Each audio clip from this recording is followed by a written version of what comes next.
Yeah, chime in whenever you want on that Capital Ford Lincoln text line, or if you're watching on YouTube, you can chime in there. Nathan from British Columbia says he loves the show, guys. Thanks, Nathan. Thanks for tuning in from BC. Hopefully you're somewhere in BC where you can golf. Because those are the people I'm always jealous about in is it the lower mainland? Or would that just be around the Vancouver area? Like Sean will send me a message from Pitt Meadows, and he's golfing. And I'm like, yeah, great. I'm sick of the flu bug in Saskatoon where they don't plow their streets and it's minus 25. Then the flu, people are driving around right now or getting things done, and because Colson, you had the flu bug go through or around too? Yeah, the wife is still getting over it. Yeah. Not as bad as you guys, apparently. It started with my daughter, and she got through it the quickest, but wow, did I have cleaning up to do at 2:30 in the morning. Then it went to the son, and then it went the other parts of the family that were in there, then me, and then if she's listening, my wife is she's a strong, independent woman, and she has been around kids her whole life teaching. We'll bring Dave Thomas here in a bit because I think his wife's a nurse, and nurses and teachers, they seem to have immunity to a lot of different bugs.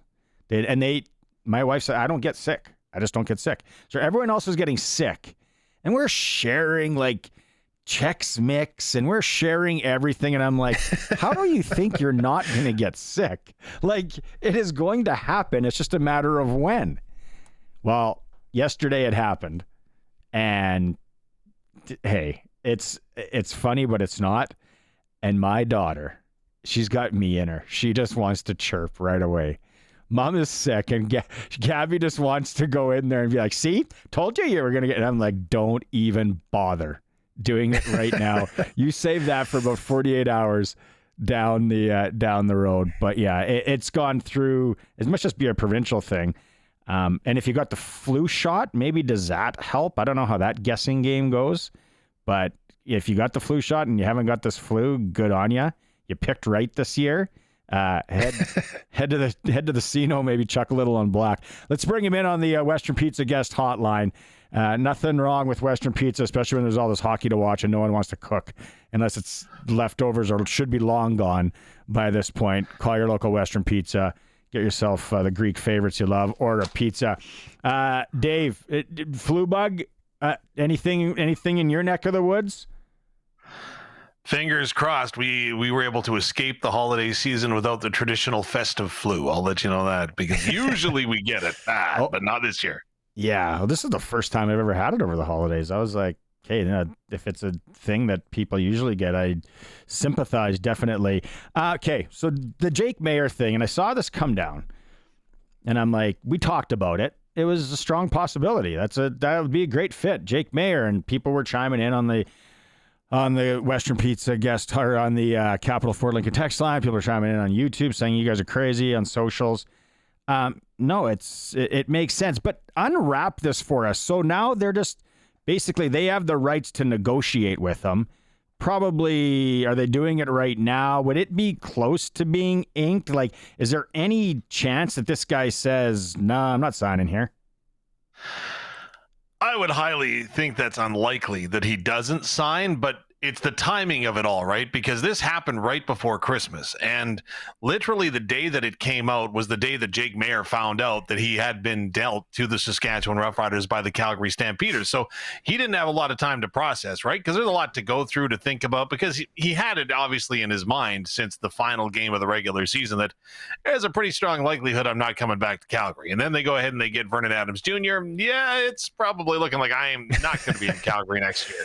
So they had to give it some time to marinate, to let it sink in, and then it's over the holidays, right? So you don't want to be digging up a deal, so on and so forth, considering all your options, right? He's got a family he's got to talk to. There's a lot of decisions, a lot of things that have to happen. But what does happen is that once the holiday break is over, the Saskatchewan Roughriders, and Jeremy O'Day mentioned it last week, is that He's going to sit down with Jake. They're going to talk about everything, go through everything. Mark Mueller is a huge fan of Jake Maier, which is a huge bonus for the Rough Riders. And then the Riders have until February the 2nd. That's when that CFL negotiating window officially opens. And they've got the opportunity to talk to him one-on-one up into that point until they either sign him or he decides that he's going to test out free agency because, again, maybe he feels there's a better fit out there for him. I don't know. But to me, the Saskatchewan Roughriders, I think, are going to go ahead and make it very attractive for him to join the team next year. Yeah. That's the other thing I was thinking. It's okay if you're Jake right now and you're doing whatever Jake does on December 30th, or close to what would be the better option? Because Vernon Adams was coming in, and okay, so the writing's on the wall there. Writing's kind of on the wall in Saskatchewan too, with who the number one is. But we've also talked about it ad nauseum for the last 4 months. It's a 2-quarterback league. Like, if you don't have 2 guys that can sling and play, you're in trouble. Is there another option out there, Dave, that you think of that maybe is entertaining? Well, that's the big one right now. What is entertaining and what is Jake Maier willing to do, right? Is he willing to bide his time? And I call this kind of the Anthony Calvillo effect. Remember when Anthony moved into Montreal and he played behind Tracy Ham for a couple of seasons? He went ahead and he really established himself and got himself locked in mentally. He found out what it took to be an athlete, to be a quarterback, to be a leader on a team. Now, it's not saying or suggesting that he doesn't have any of those qualities. I believe he does. But this is an opportunity where there's no pressure on him to come in. He's coming in. He can go ahead. He can learn. He can pick Trevor Harris's brain. He can play behind him as much as he wants. And again, there's an opportunity that that not every quarterback is going to start all 18 games in the CFL. The only quarterback the last 2 years that has been able to do that or would have had he not been benched was Jake Maier. So if I'm Jake, I look at this opportunity as a chance to go ahead and redefine and refine my game under the tutelage of Mark Mueller, which is what I've had my most success as a pro in Canada. So that's the option that I think I'm looking at if I'm Jake Maier. If I look around the rest of the CFL, well, what's out there? Well, Calgary, he's not going back to Calgary. That's done. Edmonton has got Cody Fajardo and a rework deal as well as Trey Ford established. They're not going to look away from Nathan Rourke in BC. Winnipeg, happy to have Zach Caleros right now. It looks like Toronto's happy with their quarterbacking situation with Chad Kelly and may or may not include, of course, Nick Arbuckle, who just happened to win the Cup. Ottawa's set, and the only other one is Montreal. And Montreal, they're going to give Davis Alexander every opportunity to grow, develop, and to become a substantial starting quarterback in the league with a new 3-year contract. So if I'm Jake, where am I looking? And to me, it would seem that the Saskatchewan Roughriders are the best fit. But again, that's Dave Thomas, who's thrown all but 0 professional passes in his career. Has a sweet high school jacket, though, from Weyburn. Yeah, true. So we sat, I think it was the 3 of us who had this conversation. It was either when Adams went to Calgary or somewhere around there, where we talked about when you're looking for your second string quarterback, like Barnes said, it's a 2-quarterback system, but you also want to avoid precipitating a quarterback controversy at some point in your year. You want a guy who is capable, but not who is going to push for the starting job. Now, is Jake Maier that guy who, yes, is he going to be content to come in and know that no matter how poorly, essentially, Trevor Harris plays, he's not going to not going to overtake that starting spot. So that's another consideration. Like, is this a guy who wants to still be a number 1? I mean, you got to read the room, but I don't know if he fits that criteria or not. Well, the only question that I would have is where would he have an opportunity to be a number 1? And the one thing that we saw firsthand last year with the Saskatchewan Roughriders was you earned your spot, right? And the one thing that Coach Mace continually talked about, and that was now entrenched in this dressing room and in the philosophy that he has built in the culture, is the fact that the standard is the standard. And if you play to the standard, you get to play. So last year in training camp, right, how many people thought that Mason Fine was going to emerge as the number 2 quarterback? And end of the day, Shea Patterson was head and shoulders above everybody else in camp, and he proved it day in and day out. Now, I'm not writing Shea Patterson out of the equation. Again, it's going to be an interesting dynamic in that quarterback room should he come back. But saying all of that, who's to say that Jake Maier is signing as a number 2? Maybe he comes in and wins the job outright. Who knows? But I wouldn't put it past the Rough Riders to say, hey, let's see what you can do. Let's face it, we all can expect Trevor Harris to be starting game number 1 for the Rough Riders next season. But I'm just saying there's a possibility out there. So let's see what you can do, kid. How big of a factor, too, at play here is the Mark Mueller card?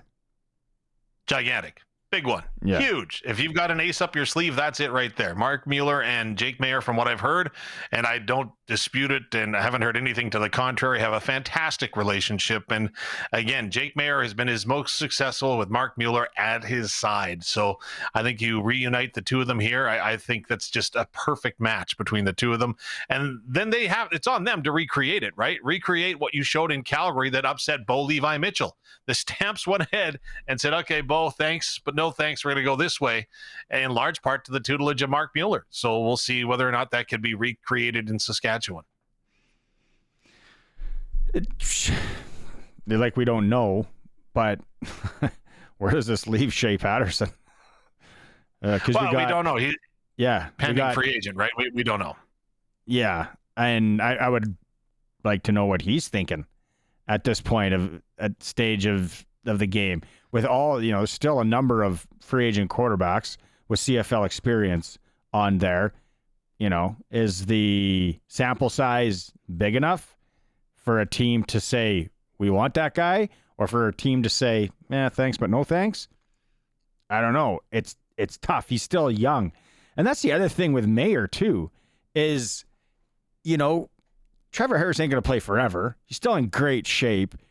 When he gets the time in the pocket, I don't know, and people are going to start chiming in here and yelling at me. I don't know who slings it better. He was like a CFL version of Tom Brady when he was getting rid of the ball quick and just picking apart defenses. But he's got let's say he's got 2 more years, maybe. That's perfect for Maier if he buys in. If they're it sounds like with Mueller being tight with them, being up front, Coach Mace being as up front as from what I know of him, it seems like, there's nothing hidden. It's going to be, all right, this is the plan. Eventually you're going to play. And you're probably going to play before that because it's just how the league is. But are you cool with this script or this layout for the next 2 years? And what you're saying, Dave, kind of sounds like it'd be a good fit for the guy. I think it would. Why wouldn't you go back to where you've had some success, have an opportunity? And again, that, okay, my opportunity isn't now, but it could be the next snap, right? That's the same as it is for every quarterback in the Canadian Football League. And in Jake Maier's circumstance, I would suggest that, again, if he's willing to go ahead and be mentored into the next guy, right? And that's a conversation that I'm sure that will be held right up front with him, from Jeremy O'Day to Coach Corey Mace to Mark Mueller. Here's what we anticipate and are looking and thinking. What do you think? And if that fits, then he signs on the dotted line. Plus, if he doesn't have anybody else knocking on his door, is he really in a position to be like, you know what, that 2-year timeline doesn't really work for me. I'm going to explore other options. Like, dude, you don't have any other options. This is it.